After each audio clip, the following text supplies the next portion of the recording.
I accidentally got pregnant by the rich guy who owns the Blackwood fortune, and he tossed me a fancy black card, saying to keep me and the baby comfy.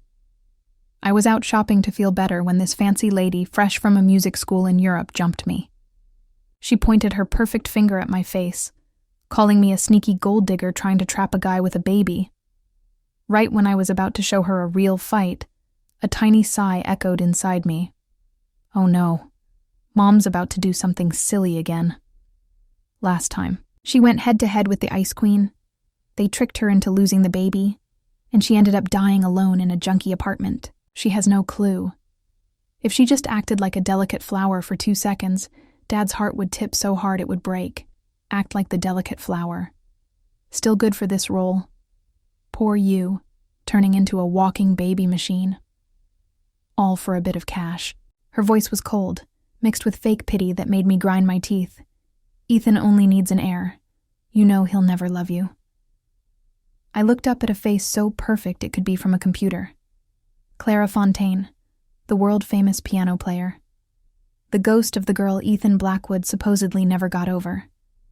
She stood there in a fancy champagne-colored dress, tall like a swan, but her eyes had the kind of scorn you save for dirt on your shoe. I was clenching my fists, ready to teach her about survival of the toughest, when the sigh echoed in my belly. Here we go. Mom's about to mess it up. Last time she fought Clara tooth and nail, they set up a handy car crash. A lost baby and a lonely death in a one-room place in the city. Doesn't she get it? With a guy like Dad, you gotta play the victim.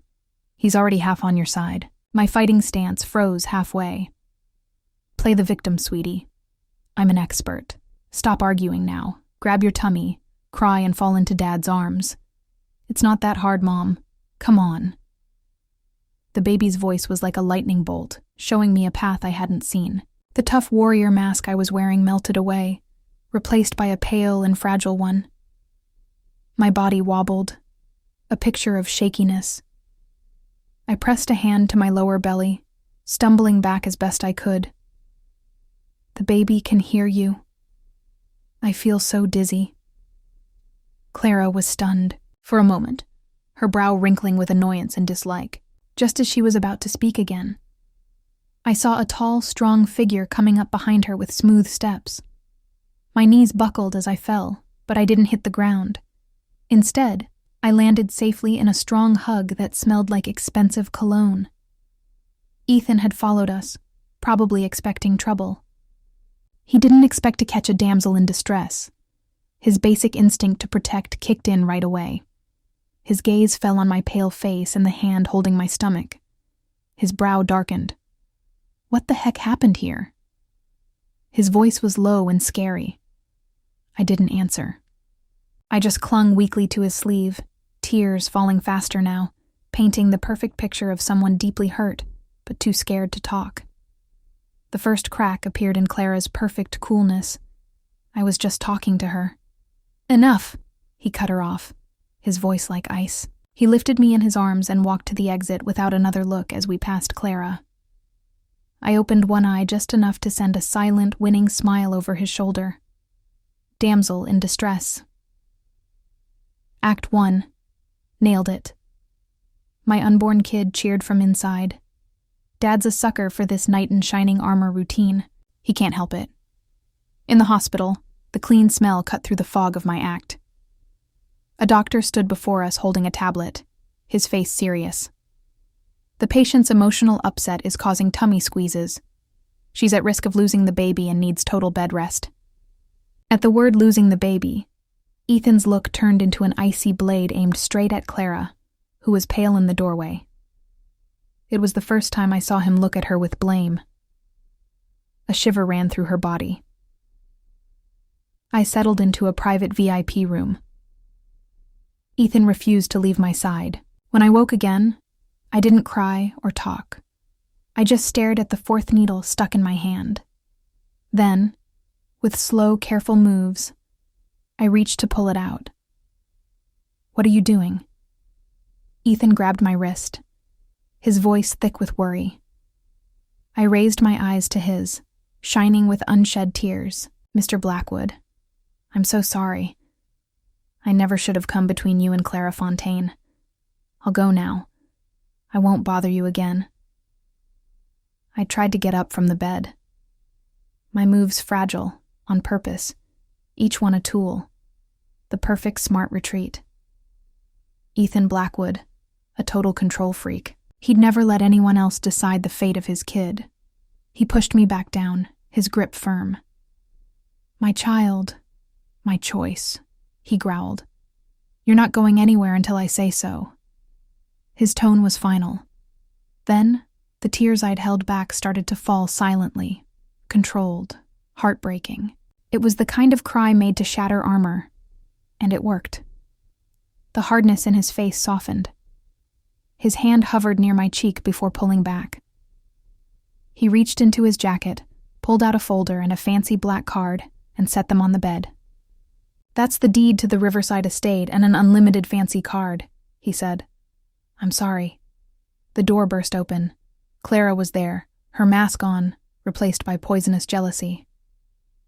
"Don't get too comfy, Lena. How long do you think your lame tricks will work? He loves me. You're just a baby carrier." I leaned back, waving the card lazily. "Is that so?" I smiled coldly, because right now your Ethan is putting his whole world at the feet of this baby carrier. "Things have changed, Clara. Love alone won't keep you warm at night." I moved into the Riverside estate, but I didn't spend like a lottery winner. Instead, I followed my baby's advice. The real big boss wasn't Clara. It was Grandma Evelyn Blackwood, the family head. She hated two kinds of people, gold diggers and show-off artists like Clara. To her, playing piano was a silly hobby. I switched my plan, hired the best food experts, fired most of the staff, and turned the big house into a peaceful, orderly spot. I practiced fancy writing, studied tea ceremonies, and became a picture of quiet class. 2 weeks later, a vintage green luxury car pulled up the driveway. Grandma Evelyn Blackwood had arrived without warning. She found me in a simple linen dress sitting by the window practicing my clumsy fancy writing. No shopping bags, no mess. Her eyes blinked, almost surprised. "You are the one they call Lena." "Yes, Mrs. Blackwood," I said softly, bowing. "It's an honor." She nodded to an helper who set up a chessboard. "You play a bit," I admitted. "Sit." It was a test. I lost badly but stayed calm and humble. Halfway through the game, her private phone rang. Clara's sweet voice filled the quiet. Grandma Evelyn frowned and hung up without a word. "Annoying," she muttered when the game ended. Her gaze landed on a small bowl beside me. "What is this?" "A drink for the baby," I said quietly. My food expert suggested it. She studied me for a long moment. Then she took off an old sapphire necklace from her neck and placed it on the chessboard. "Wear this. It will keep you calm." My baby's voice squealed inside me. "Take it, silly. That's a Blackwood family treasure. It's only given to the woman the family sees as the next head lady." "Congrats, Mom. You just passed the first test." When Clara heard the news, she supposedly smashed her $1 million fancy violin in anger. Her attacks had failed. Her gossip flopped. Now she planned her next move, a big fancy charity party at New York's fanciest hotel. The host, Clara Fontaine herself, called personally, her voice sweet as sugar. "You must come, Lena, as my special guest." A trap, but one I couldn't say no to. I accepted the invite with a nice voice and steady hand. Then I hung up and let the library's quiet wrap around me. The afternoon light slanted across the desk, turning the drink bowl into a little sun. The sapphire necklace rested against my collarbone, cool like a warning bell. I didn't smile, didn't gloat. I pressed my palm to my belly and breathed evenly until the flutter under my hand answered like a spark. I was so excited. It was like a secret code I was learning right then. "Good," murmured the baby in that dry, wise way that always made me feel very young and very noticed. "You can't fight her on her stage. You have to make the crowd change the rules for you." I touched the fancy writing brush, then set it aside. How do we do that at a party run by the Ice Queen herself? You'll look strong and sound kind, said the baby. You'll bring water to a fire and let everyone see how it goes out on its own. The Riverside estate turned into a strategic, quiet place again. The dressmaker fixed a simple ivory dress so it skimmed more than stuck. I kept my hair clean and soft, and wore no jewelry except the necklace Grandma Evelyn had placed on that chessboard, like a winning move I hadn't seen. The food expert adjusted my schedule. The cook made calm morning food. I practiced writing patience until the single letter didn't shake under my hand. In the afternoon, I walked the garden paths and learned the names of things. At night, I drank my drink and Ethan didn't visit for 3 days. He called short and clean, like each word cost him a bit of control he couldn't afford. Security will take you to the hotel. I'll meet you at the entrance. There will be photographers. Don't stop. Don't answer questions. If you feel bad, squeeze my wrist twice. I listened and then said very quietly, yes. On the 4th afternoon, the vintage green luxury car stopped in the circular drive without warning. The door opened, and Grandma Evelyn Blackwood stepped out with the power of a church bell. She didn't take off her gloves in the library. Didn't ask if she could sit, just did. For a long time, we sat in silence together. The kind of silence that doesn't push as much as it weighs. Did you accept the party invite? She said at last. I did. Good. People who fear a room never lead it. Remember, this family runs on duty, not cheers. She looked at the letter drawn on the rice paper and made a small sound that might have been approval. Eat before you go. Salt the soup. Stand straight when you're hungry. Everyone can smell it. Those who pretend to love art will try to feed on that. Don't give them the joy. When she left, I noticed my shoulders had stopped hunching toward my ribs. The worry didn't go away. It never goes away, but it slipped to a corner. The drawer where it couldn't knock things over. The car Ethan sent smelled of leather and a faint trace of something piney and far away. The driver didn't talk. I watched as trees turned to buildings and buildings to a river of glass. I watched my reflection in the window and made sure my eyes didn't shine with fear. Outside the hotel, the night was crisp and clean. Flashes popped like little storms. Then, the back door opened, and Ethan was there. The same suit, the same not-so-generous mouth, the same eyes that cut through a lobby and left it neater. His gaze landed on the necklace. His jaw tightened once, a small move with big results. Stay close to me, he said. He didn't offer his hand, and I didn't ask for it. But when the first wave of cameras surged, and I did as told and squeezed his wrist twice, he angled his body in front of mine, and the crowd backed off with the invisible power of a tide. We moved through a hall of flowers and mirrors, and people who knew where the good light lived.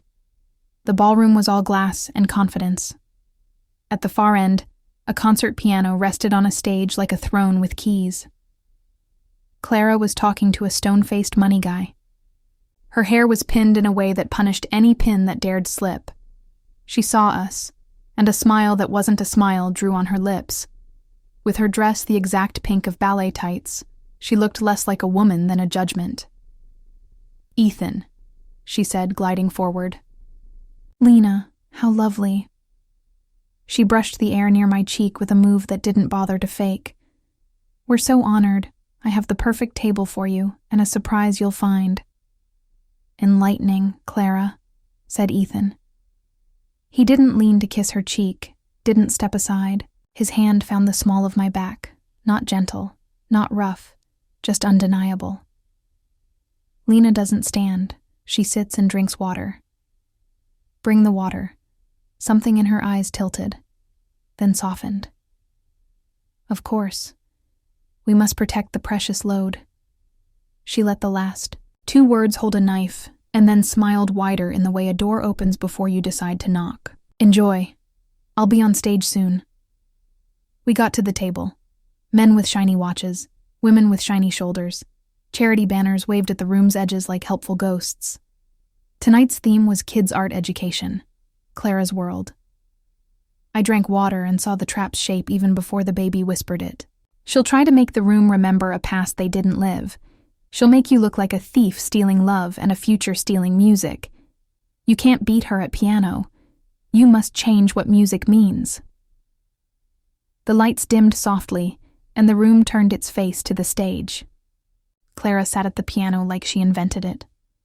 The first piece was a slow visit that made people sit straighter. Said, "She'll make you look like a thief. She'll make you think of winter." The second was a storm that crashed against the chandeliers. The third was so delicate that whispers died before forming. She was the story and the tool at once. She ended in that beautiful, breakable quiet that every artist loves and fears. Then applause fell like rain. She stood and took the microphone. Her voice a bell softer than her eyes. "Thanks for your kindness. Tonight, besides music, we have a special talk on legacy and duty. I'd like to invite a special guest to the stage. Lena, would you join me?" Ethan started to stand. I touched his sleeve. "Let me," I said very low. He looked at me for a beat that felt like 3. Then he sat, but his gaze burned a path to the stairs and didn't waver. I walked slowly, not fragile, not bold, just careful. On stage, the piano smelled of polish and long effort. Clara pointed to a high stool, said, "I'd like to invite a special guest next to the instrument." Then she faced the room with a smile that made people think they were about to learn something fun about themselves. "Many of you have read headlines," she said softly. "They can be so mean. Tonight we can set aside the noise and talk about what it means to join an old family with new hopes. Lena, are you carrying the next Blackwood? That must be very heavy. Tell us about your values." The room was very quiet, waiting to be told how kindness sounds. My hands rested in my lap. The necklace lay there like a promise I hadn't made but might have to keep. "It feels like a duty," I said. "I don't come from a world of concert halls.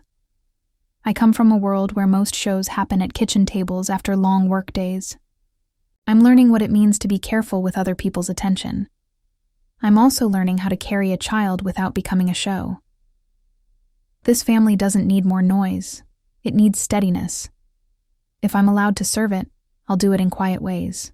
Health before headlines. Good food before nightlife. Listening before lecturing." A small wave of surprise moved through the front rows. I felt Ethan's gaze from across the room like warmth through glass. Clara's lashes dropped, then rose. She'd expected self-defense, expected anger. What she hadn't expected was a room that couldn't find an angle on me. Clara turned slightly and snapped her fingers. A staff person brought an envelope. She leaned it on the piano with a light, almost loving touch. "And what about truth?" she asked, her tone velvet and steel. "Would you say truth matters more than looks?" "Always," I said. "Then, maybe you can help us understand this." She opened the envelope and pulled out shiny photos. They flashed under the lights. The hotel screens behind us lit up with a feed. Images appeared in the corner, zoomed in, the entrance to a clinic, my side view from a month ago. A hand over my mouth like to stop breakfast from coming back up twice. A gossip site headline hinting I'd been seen at a place known for ending pregnancies. A date. A timestamp. A shadow that might have been a man in a cap. The room breathed in like one creature. Clara let the quiet prove her meanness. "You talk of steadiness," she said lightly. "But were you steady then?" The baby didn't whisper. The baby didn't sigh. The baby said with a flat, clear voice like a plumb line, "Don't deny. Reframe. Make the room blame the question, not the answer." I stood from the stool so my feet were on the stage and not dangling over fallout. I looked at the photo on the screen with the same focus I used on rice paper. Then I looked at the audience. That morning I threw up blood. I said I was scared. The building on that street has 3 clinics. One focuses on mom blood issues. That's where my doctor waited for me. I wished we'd picked the east entrance because the west has a better cover, but we didn't. I should have brought a scarf. The wind was mean. I didn't want to faint on the sidewalk. That's the whole story. I let it breathe. I didn't fill the quiet with outrage. The room started fixing itself because I hadn't given it anything sticky to grab. People who wanted scandal frowned in letdown. People who wanted a reason to trust me found it ready. A man in the 4th row nodded. Once at the back, a woman touched her own belly like a memory. Clara smiled without teeth. "How handy," she muttered. "Maybe someone can check this mom blood story. We'd all sleep better." And that's when the ballroom doors opened and Grandma Evelyn entered without hurry, flanked by the kind of quiet only old power can afford. She didn't go on stage. She didn't need a stage. She raised a hand, and one of her workers placed a small folder in the event coordinator's palm. The coordinator read, then whispered to Clara, who didn't pale because she doesn't let her skin obey anything she hasn't ordered. "The check has come," said Grandma Evelyn with the slightest roughness at her voice's edges. "We won't show personal medical papers, the program." There was a moment when Clara could have chosen grace. She didn't. She chose a note that had wowed crowd after crowd for years, flew to the piano with hands ready to start the encore, the piece that would make hearts pick her because her sound felt like forgiveness. Step back from the bench. "No," said the baby. "Don't let her decide what the night becomes. You need a different sound." I turned to the coordinator. "Can I borrow the mic for a minute?" I asked. "I won't disrespect the music. I want to make a promise." Money is a sound too. Rooms like this speak it as a first language. The coordinator, who had survived 3 mayors and 5 scandals and a broken chandelier, nodded. I took the mic. "I'm new to fancy parties," I said. "Forgive me if I do this awkwardly. I'd like to give in a way that bugs the accountants. Please be patient with me. I'll fund the tools for the kids and the safety net. I'm part of a local charity group, so it's clear what's happening and what's open and what can't be. Many of the instruments I've shown people have been given to the community, and there are more than 100 community instruments each year for students who can't pay. But there's a condition. No names on the plaques. The instruments must not carry my name or any name. They must belong to the classrooms like chairs do. Anonymous, ordinary, essential." The room shifted. Donors who lived for name rights looked confused for a moment, then interested despite themselves. Teachers in the cheap seats clapped first. The rest followed. Then it grew like what happened that night would be very needed for their daily lives. They didn't know the instruments wouldn't happen. When a seed finds a crack in a sidewalk and decides no one will tell it where it can grow roots. I set down the mic. Clara sat at the piano without playing it, her hands floating like a better idea might come if she provided the right shade. "It didn't come," she started. But the piece was now an answer to a question no one was asking. Halfway, the lights at the back of the room flickered like the building was exhaling wrong. A mic somewhere hissed, a waiter tripped, a champagne glass spun and fell. Clara's left hand slipped a tiny bit, and the smallest mistake of the kind only the front row would notice pricked the air like a thorn she recovered because she always recovers. But the flaw existed, and the room felt it, and stored it like a rumor that becomes fact. Because enough people need it when the program ended. A line of press formed like a river organized by velvet ropes. Ethan pulled me away and led me to a quieter hallway, lined with photos of the city when it was all brick and gold. He looked at me the way men look down when they're thinking too many things at once to pick the safest. "You handled that," he said. "I told the truth," I replied. He made a sound that might have been humor if he ever fed that part of himself. "That's not what I mean, and you know it." I said nothing. Quiet is a tool. I'd learned it from Grandma Evelyn, and from hunger, and from nights when noise protected no one.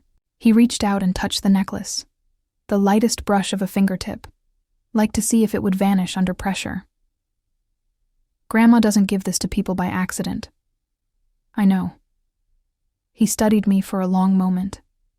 Then he did what I hadn't expected him to do so soon. He stepped closer.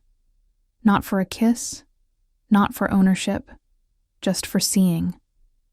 His hand rested on the back of my neck, not heavy, not light.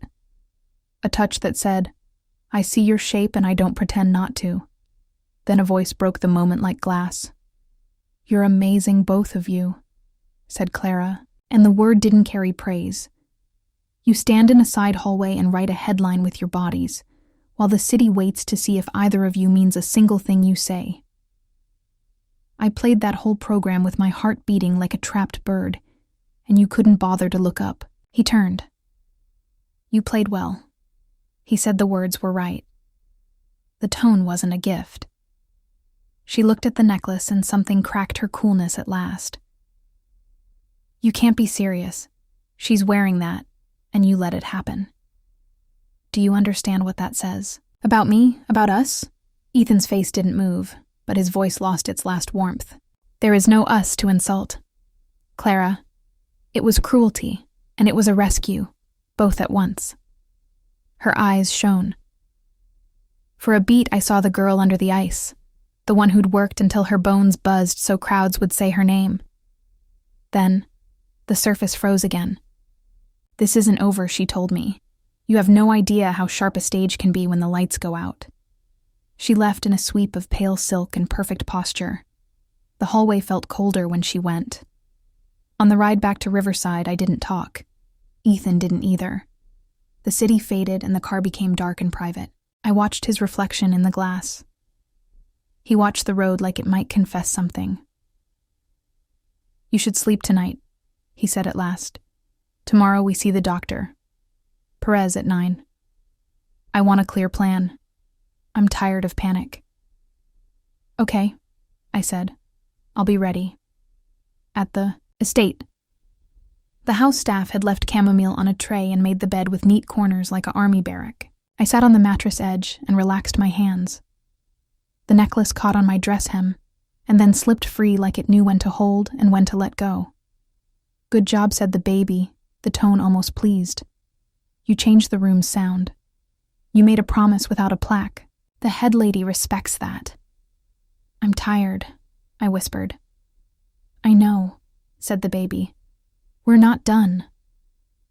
I woke to the sound of a car on the gravel that didn't belong to anyone in my world yet. The clock said 3:14. The trees outside wore the wind like an argument. I put on a robe and moved carefully down the dark hall, the necklace against my throat hollow, like a compass that only knew forward. At the front door, under the porch lamp, a small black envelope lay against the doorstep. No stamp, no sender, just my name and a hand that had never shaken in its life. I didn't open it there. I took it to the library and turned on one lamp and then another, until the room seemed like reason. Inside, a single sheet, no letterhead, no threat words, just a set of lab results from a private clinic and a note typed at the bottom like a verdict written by a machine. Chance of fatherhood. %. History note. Subject: Blackwood had temporary no baby issue after an injury at 19 Outlook recorded then. Unlikely to make a baby without help. For a long moment, the room shrank to the size of my lungs. The baby said nothing. I placed the paper on the desk very carefully. The way you set a hot pan on a mat so not to burn the wood. Who did this? I asked the night that has no badges, but still keeps all secrets. Who thinks this will make me run? The baby finally spoke, patient and unstoppable. Don't argue the math in a dark room. Take it to morning. Take it to the doctor. Take it to the man whose control is the cage he made for his fear. He'll try to turn the numbers into a weapon. You'll turn them into a test he must pass. I lay back in bed without sleeping. Dawn spread over the gardens like a thin blanket. I was already dressed when the car waited in the drive at 8:45. Ethan knocked once and entered without waiting for my answer, because that's him. His eyes found my face and knew not what, but knew. "What happened?" he asked. I handed him the envelope. He didn't sit. He read.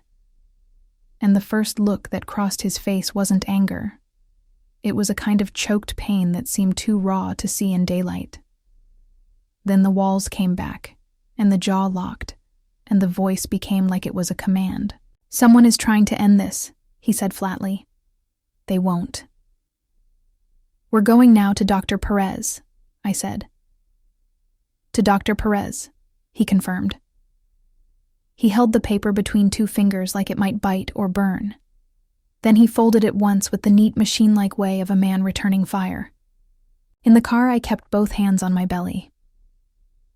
The baby was very quiet in the way people are when the plane hits bumps, and they suddenly remember they love living outside.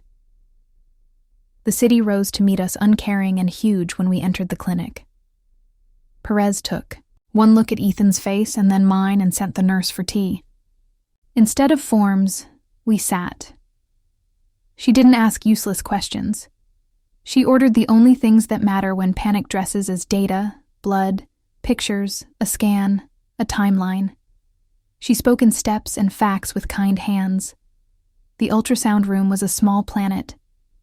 The gel was cold. The screen flickered. Ethan stood by my shoulder and the muscle in his cheek twitched when the image focused. This child on the screen wasn't a rumor. This heartbeat wasn't a deal. The doctor listened to the room, listened with it. There was the bravest sound, a fast, insistent drum. The doctor printed the strip and clipped it to a folder. Then she turned to Ethan with a voice that might have been a court and a lullaby at once. "If you agree, we can do a no-harm father test with mom and dad samples. It's safe for the baby. The result is very reliable. It will come back soon. I don't play guessing with families. We don't handle fear with gossip. We handle it with truth." Ethan's eyes weren't icy now. They were something more dangerous, because a crack ran through them. And men like him break ships through a crack if they refuse to admit it exists. "Do it," he said. "Now." Perez nodded and left to set up what she needed. The door closed softly. The room hummed with machines and light. Ethan looked at me. Really looked at me. And the control that always sat like a crown on his head slipped to the side. "If that paper is true," he started and stopped, and then tried again with a different sentence, because the first is unthinkable. "If it's not true, I'll end whoever sent it. If it's not true, we'll know," I said. "And if it is true, we'll also know what has to change so this child isn't born in a war." His mouth moved in a ghost of a smile that wasn't kind or mean. "You always talk like you're already a mom." "I am," I said. "Every hour now. I am." The nurse came back with small tubes and a calm voice. The blood draw was quick. The paperwork was kind. We left the clinic with cotton tape on our arms and the city pressing against the windows like a watcher, betting on the wrong horse often enough to stay human. Back at the estate, I walked to the library and put the envelope on the desk next to the patient's letter I'd written yesterday. I could feel the shape of Chapter 3 coming like weather inside me. The baby breathed out. A hawk circled over the lawn in a clean arc that made any other line seem messy. Night would come again. News would try to straighten itself. Clara would sharpen the stage until it could cut. The head lady would wait without moving, which is her own way of moving. Ethan would pace along his control and find where the bars start. And I'd do what had already saved my life. I'd refuse to act out the fight my enemies had practiced for me. The phone on the desk buzzed once. A message from an unknown number. 3 words. No punctuation and no sorry. "You're done." I touched the necklace, thought of the chessboard, and wrote my reply like it was another brushstroke. "We'll see." The results didn't come with drum rolls or a dramatic messenger in a coat. They came in an email from Dr. Perez with a subject line so ordinary it hid how many futures it carried. Prenatal no-harm father results available. Please review with Ethan. He was by my side at the library desk where yesterday's patient's letter had dried to a firm black. He didn't sit, didn't take off his jacket. He read in silence while the old clock counted the cost of breathing probability of fatherhood matches, biological dad. He read the sentence again, like a second pass might show a trick. Then he set the printout down very carefully, like a glass he didn't want to break. Someone sent you the opposite, he said. Yes. Why send it to you first and not me? Because I'm the softer wall, I said. You fight back. They hoped I'd run. He looked at the folded envelope on the desk. His jaw worked once and the old habit of fury tried to rise. It didn't make it over the edge. He caught it and held it, and that was scarier than if he'd yelled. We'll find who did it, he said. Then he paused and started over. A rare, honest restart. Today not. Today I'm going to sit and try to be a person instead of a judgment. It seemed like an act of war against his own reflexes. The baby spoke in the even tone that had saved us over and over. Good. Men who only swing hammers mix up every moment for a nail. Let him learn to hold a cup. I printed the email and placed it in a plain folder. No win, no speech. Dr. Perez called to set a follow-up. Her voice was the opposite of TV. I'd like to see you in 2 days. We'll talk food, rest, and a plan for the last part of pregnancy. Your stress signs are getting better. Keep walking in the afternoons.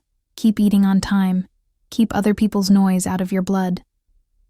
She said it like writing a simple recipe that had fed 1,000 families. After hanging up, the house felt very still. Outside. The day opened over the lawn in polite pieces. The staff moved in the kitchen like a well-taught dance. I ate toast and broth and half a pear. I slept in the afternoon when my body asked twice. I reached for my phone to answer a headline twice. I let it ring in the part of the world that could survive without me. For a few hours, the vintage green luxury car brought Grandma Evelyn without being called. She entered like the end of an old song. The necklace at my throat warmed like it knew her. She took the chair across from me and waited until the room decided it belonged to both. Report, she said. I handed her the folder. She read the true result, looked at the fake. Her face didn't change, but the air around her sharpened the way a room does before a storm. You don't need me to tell you what this means, she said. But I'll tell you anyway, because repeating builds muscle. You're carrying my great-grandchild. You're a grown-up with rights. You won't be chased. You won't be cornered. You won't be forced to. Fight for your spot at our table with noise when you can win it with behavior. You've done better than people born under these roofs. I swallowed the heat rising in my throat and kept my eyes steady. She placed the fake letter back on the desk and tapped it once with a gloved finger. Have you thought who would pick this mistake as a weapon? Clara, I said. Or someone who thinks weakening me will bring her back to the center of your home. Clara has claws, said Grandma Evelyn, but claws aren't enough to handle this family. My grandson has enemies who wear cufflinks that match their teeth. I'll have my people pull the thread. While they do, you'll do the opposite of panic. You'll live. Tomorrow I'll bring the midwife who helped 3 Blackwood heirs and turn down a fancy title because she doesn't like pins near her throat. She stood in the doorway, paused, and didn't turn. My grandson is useful. He's not good yet. He's learning. Keep the lessons short and the results long. When she left, the baby stretched like a cat. She likes you, said the baby, almost amused. She loves usefulness. You've been more than useful. You've been stubborn in the right direction. I slept early and dreamed of a chessboard, where the pieces were kitchen spoons and fancy pens and clean shirts folding into drawers. When I woke, the house smelled of cinnamon and a winter that didn't hurt. Grandma Evelyn came back at noon with the midwife, a compact woman named Sarah Diaz, whose hands seemed like the answer to needless fear. She listened to my chest, my back, my stomach pressed here and there, and nodded like the body was a letter she'd read before. She said, "Naps aren't a sin. The world can learn to wait while a child grows." Ethan showed up as they were leaving. He stood in the doorway with sleeves rolled up, no tie, eyes bare. Sarah Diaz watched him like a hawk measuring wind, and then decided he'd do. She put a schedule in his hand, one on paper, not a shared calendar. Paper forces humility. At the top it said 3 things: food on time, appointments on time, bad news after food. He looked at the list like a man finding a country with roads after they left. Ethan stayed in the doorway like he needed permission to enter a room that didn't belong to a deal. "You don't look scared," he said. "I am scared," I answered. "I'm also busy." "Doing what?" "Living." He entered and took the chair where his grandma had sat. He leaned elbows on knees and linked fingers. He was quiet for a long time. When he spoke, his voice had lost the business polish. It sounded like someone who'd bumped into more than he wanted. "I was 19 when that doctor told me I might not have kids," he said. "It was after a water accident. I didn't tell anyone because I thought silence would make it smaller. It didn't. It became the kind of silence that makes other silences. I didn't realize how much of me was built around the idea that I wouldn't get to have certain kinds of futures. It made me careful in a way that looked like control. It made me mean in a way that looked like caution. When you told me you were pregnant, my first feeling wasn't joy. It was not believing with a shield. I've been the wrong kind of guy for a long time." The baby listened with the calm focus of a judge who likes rehab stories. "Good," said the baby. "He's found the ground. Sometimes a confession isn't a door, but a window." I kept my voice steady. "We're here now," I said. "The rest is a museum. We can visit it, but we don't have to live there." He breathed out and something in him clicked into place. Not softer, just real. "I want you to be safe," he said. "I want the kid to be safe. I want to support without bossing. Tell me what that looks like. That looks like this." I said, "You don't use money as a weapon. You don't announce choices. You keep your anger outside. Hide the room with the medicine inside. If someone needs punishing, you do it later. Not between me and a glass of water. You don't put me in the press without asking. You don't make promises for me. You don't stand between me and the door unless I'm falling." He nodded after each line, like counting waves until the ocean calms. Then he stood and offered his hand. Not to own the simplest treaty. The bill for the next day. The gossip sites hunted for a new story and found a different mess to eat. The gala promise turned into emails from teachers who'd learned to write hope as a supply list. The estate felt less like a museum and more like a home. I kept practicing the same patience letter until the brush finally fit my hand. All that lasted 6 quiet days. On the 7th, the storm came back wearing a friendlier coat. An invite arrived for a private board lunch at Blackwood headquarters. The email was short: family attending, strategic talk on the Legacy Foundation. Optional for Lena, but welcome. Clara wasn't on the list, which meant she'd show up anyway. I showed the note to the baby. The baby clicked its tongue like a tiny grandma. "You must go," said the baby. "A seat you don't fill is a seat someone else claims in your name." Ethan sent a car. The building where he worked looked like the kind of cliff architects draw when they dream of being remembered by people who hate mess. In the elevator, our reflections stood beside us like better-dressed ghosts. He looked at me only once to check I'd eaten. I said yes, and it was true. The boardroom was long and white, filled with men who'd spent 3 decades learning to take up space without moving. Grandma Evelyn sat at the head with the quiet boldness of a mountain. She nodded to me with a nod that also worked as a shield on the side wall. A screen showed the Foundation's mission statements. The words were fine. They just needed owners. Clara arrived 15 minutes late, carrying a violin case like a soldier carries a flag dressed in a gray so pale it looked like expensive forgiveness. She took a seat without asking, folded her hands, and smiled at the room like a bank that had decided to be a church. We started with the foundation numbers reach, the gala promise. It had shaken several board assumptions. They liked money that didn't need its name carved in stone. It made them look like they'd invented goodness, because they could afford to hide it half an hour later. A board member named Guzman asked the question that seemed unavoidable. We must handle the press story on fatherhood. It would be helpful to end it for good. Grandma Evelyn looked at me, not Ethan. Aware of publishing the result? No, I said. It's not a press release. It's a medical paper. We share what matters without offering our veins as proof. Issue a statement that the family is together, that my care is supported and that mean inventions have been sent to lawyers. Then move on the mouth of Ethan. Twisted, he was proud and tried not to show it. The board members looked at each other and then at Grandma Evelyn, who nodded. Once done, Clara wasn't the only one expecting a different kind of show. By denying it, she tried to start a smaller one. She opened her case, not the violin. This time, a folder slid a stack of photos across the glass. Each one showed me in the estate library or garden or at Dr. Perez's office. Taken from far with the interest of a sneak who calls it art, you talk of privacy. Said soft as always. Yet the public already knows you only by your poses, because they shouldn't see the work behind the pose. Grandma Evelyn didn't look at the images.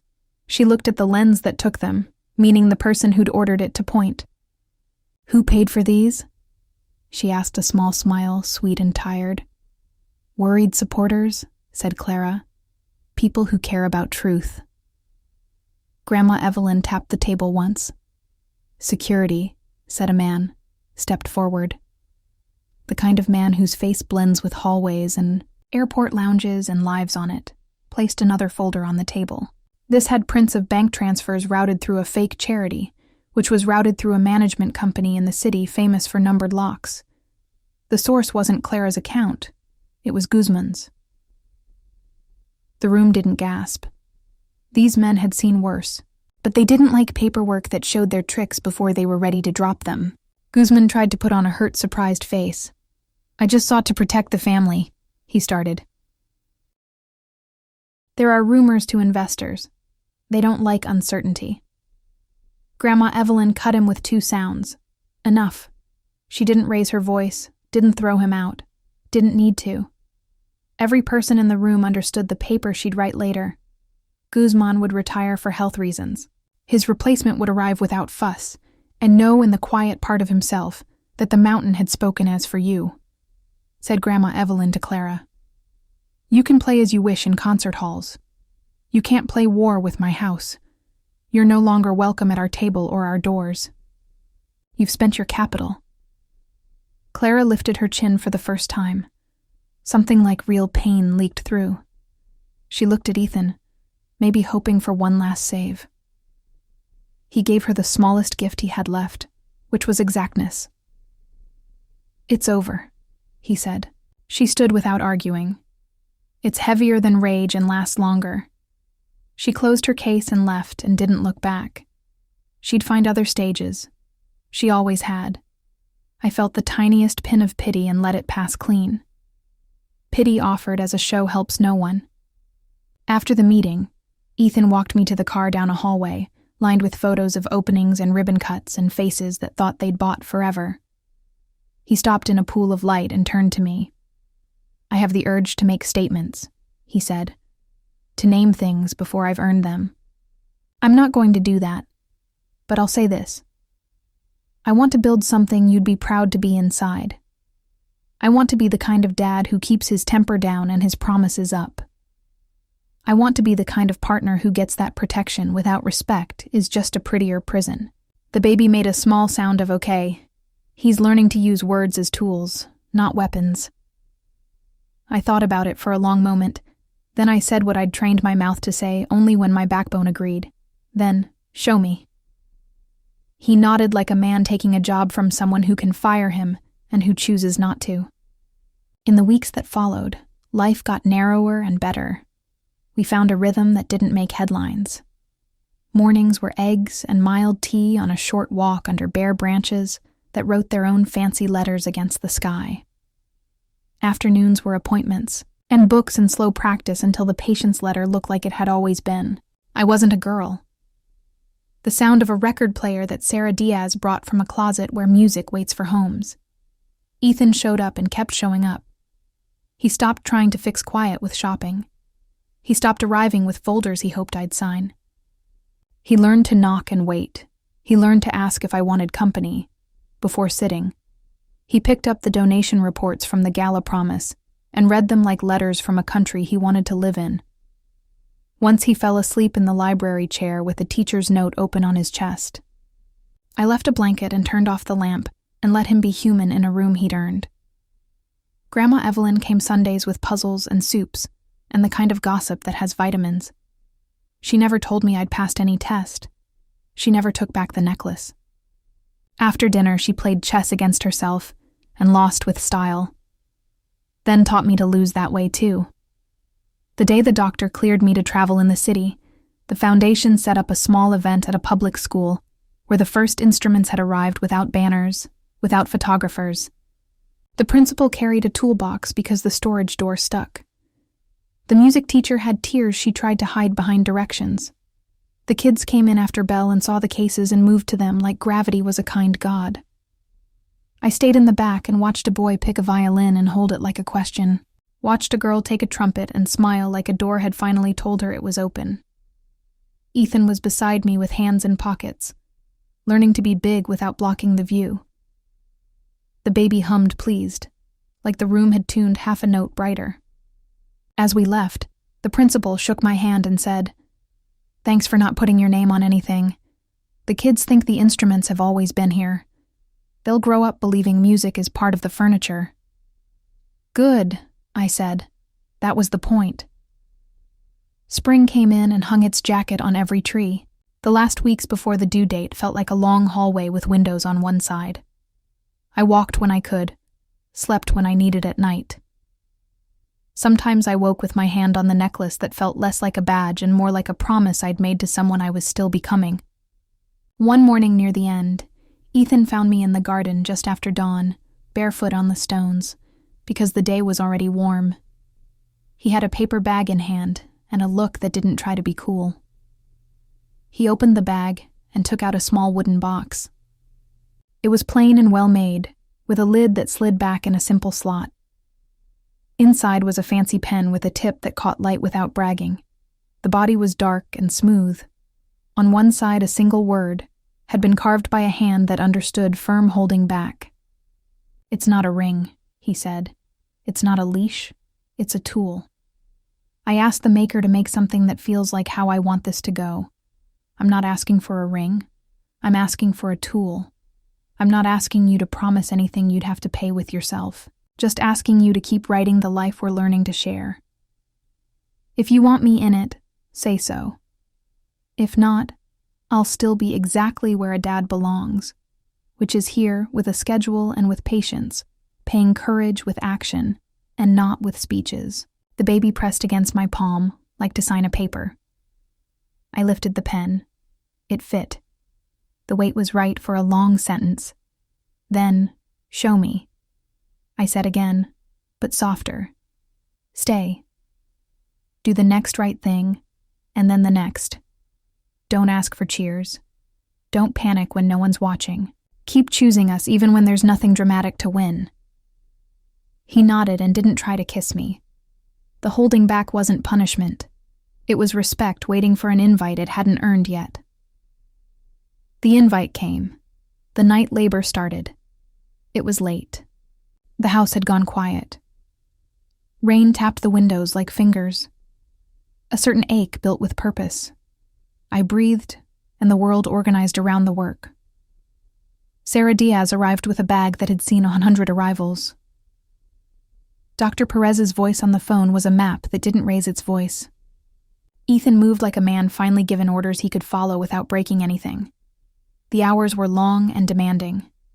The baby's comments changed to a steady one word. Breathe, breathe, breathe. And I did. Between squeezes, the clock and I made a private deal. It would move, and I wouldn't bargain. In the end, the room narrowed to a circle, and then to a point, and then to a sound. The first cry wasn't a trumpet or a violin or any other fancy comparison. It was a new voice, an urgent proof of being here. The midwife laughed the kind of laugh that heals more than skin. Dr. Perez said a series of numbers that meant life and lungs and enough. Ethan covered his face with one hand, then lowered it, and didn't try to hide how he looked when a wall learns it was always a window. They placed the baby on my chest, warm, mad, perfectly loud. I said, "Hello," in the way you talk to a leader you've waited for without knowing you were waiting. "Welcome," I said. We kept the room ready. The baby, now a person with a name we'd picked, during a quiet afternoon and kept for ourselves, didn't answer with words. That voice, the one that had guided me, folded into the new sound and vanished in the only way that made sense. Its job was done. In the morning, Grandma Evelyn came and stood at the bed's foot like visiting a holy spot. She touched the necklace lightly and then, for the first time, smiled in a way that didn't seem like strategy at all. She placed on the nightstand a small blue box with a white ribbon. Inside was a tiny silver rattle that had belonged to Ethan's great-grandpa and had been stored in a drawer with cedar. And stories. "You've done well," she said. "Now do it again. Tomorrow and the day after, that's how families really get built." After she left, after the nurses left, after Sarah Diaz left with her secret satisfaction, the room settled into that rare sunlight that only exists after a storm knows it's over. Ethan sat in the chair and watched his son and looked at me, and then finally let himself reach for my hand. "No speeches," he said. Just this. I answered. The weeks turned into a season.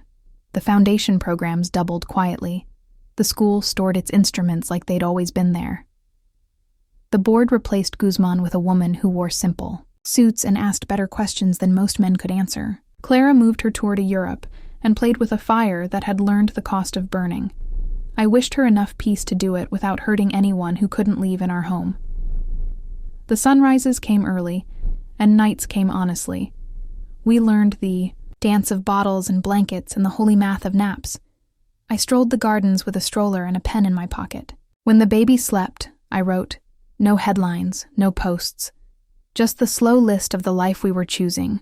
Food on time, appointments on time, bad news after food, and under it all, a single word to remind me what we'd promised each other without ceremony. Firm.